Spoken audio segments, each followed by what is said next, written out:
ಧಾರವಾಡದಲ್ಲಿ ರ್ಯಾಪಿಡೋ ನಮ್ಮ ಯಾತ್ರಿ Ola bike taxi ನಿಷೇಧಕ್ಕೆ ಆಗ್ರಹ ಜೋರಾಗಿದೆ. ಪ್ರತಿಭಟನೆ ಮೂಲಕ ಜಿಲ್ಲಾಧಿಕಾರಿ ಕಚೇರಿಗೆ ತೆರಳಿದ್ದ ಆಟೋ ಚಾಲಕರು ಮುತ್ತಿಗೆ ಹಾಕಲು ಯತ್ನಿಸಿದ್ದಾರೆ. ಈ ವೇಳೆ ತಡೆದ ಪೊಲೀಸರೊಂದಿಗೆ ಭಾರೀ ವಾಗ್ವಾದ ನಡೆಸಿದ್ದಾರೆ. ಮೊದಲು ಕಲಾಭವನದಿಂದ ಜಿಲ್ಲಾಧಿಕಾರಿ ಕಚೇರಿಯವರೆಗೆ ಉತ್ತರ ಕರ್ನಾಟಕ ಆಟೋ ರಿಕ್ಷಾ ಚಾಲಕರ ಸಂಘ ಹಾಗೂ ಧಾರವಾಡ ಆಟೋ ರಿಕ್ಷಾ ಚಾಲಕರ ಅಭಿವೃದ್ಧಿ ಸಂಘ ಪ್ರತಿಭಟನಾ ಮೆರವಣಿಗೆ ನಡೆಸಿದೆ.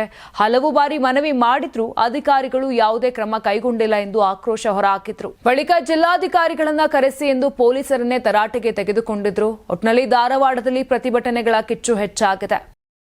ಮನವಿ ಕೊಟ್ಟೇವೆ, ಆ ಮನವಿಗೆ ಯಾವುದೇ ರೀತಿ ಸ್ಪಂದನೆ ಇಲ್ಲ ಅಂದ್ರೆ ಈ ಅಧಿಕಾರಿಗಳು ಯಾರು ಕೇಳ್ಬೇಕು ಹೇಳ್ರಿ, ಜಿಲ್ಲಾಡಳಿತರು ಕರಿ. ನಾವು ಮುಗಿತ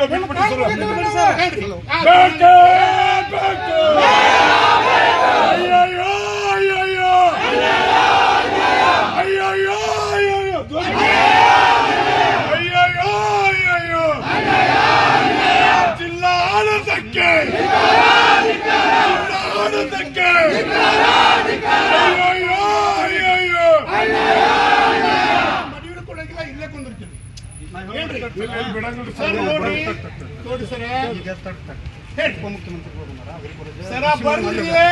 ಮುಖ್ಯಮಂತ್ರಿಗಳ ಬರ್ಲಿ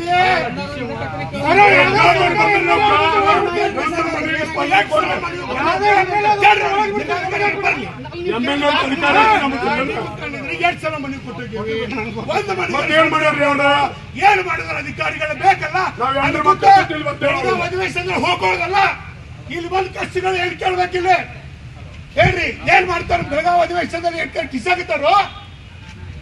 ಹುಬ್ಬಳ್ಳಿ ದೊಡ್ಡದಾಗ 25,000 ರಿಕ್ಷಾ ಅದಾವಿಲ್ಲ, ಹೇಳೋರಿಲ್ಲ ಕೇಳೋರಿಲ್ಲ. ಕಾನೂನು ಇದೆ, ಕಾನೂನು ಬೇರೆ.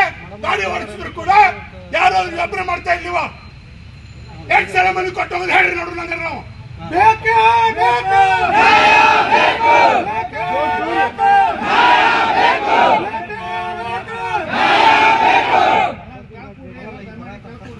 ಜಿಲ್ಲಾಧಿಕಾರಿಗಳು ಮುಖ್ಯಮಂತ್ರಿಗಳು ಬಂದ್ರು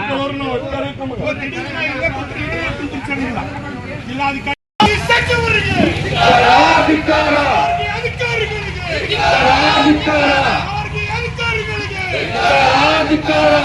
ಸಚಿವರಿಗೆ ಆಡಳಿತಕ್ಕೆ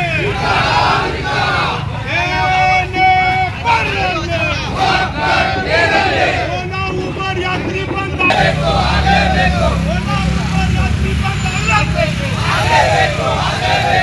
ರಿಕ್ಷಾ ಚಾಲಕರ ಬೇಡಿಕೆಗಳಾಗಲೇಬೇಕು, ರಿಕ್ಷಾ ಚಾಲಕರ ಬೇಡಿಕೆಗಳಾಗಲೇಬೇಕು. ಏನೇ ಬರಲಿ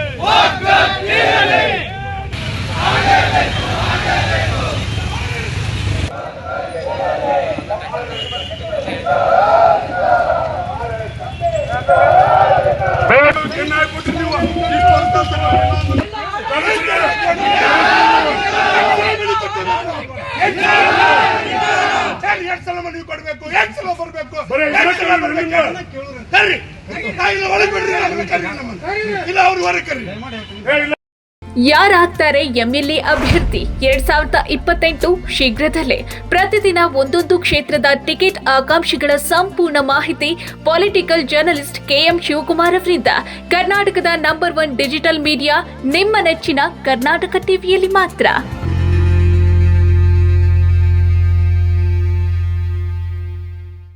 ನೀವು ಸಣ್ಣ ಆಗ್ಬೇಕಲ್ವಾ? ಅದು ಒಂದು ಉತ್ತಮ ಆಹಾರದಿಂದ ಸಣ್ಣ ಆಗ್ಬೇಕಲ್ವಾ? ಪ್ರತಿದಿನ ನಮ್ಮ ಜೀನಿ ಸ್ಲಿಮ್ ನ ಯೂಸ್ ಮಾಡಿ ಯಾವುದೇ ಸೈಡ್ ಎಫೆಕ್ಟ್ ಇಲ್ದಂಗೆ ನೀವು ಸಣ್ಣ ಆಗ್ತೀರಾ.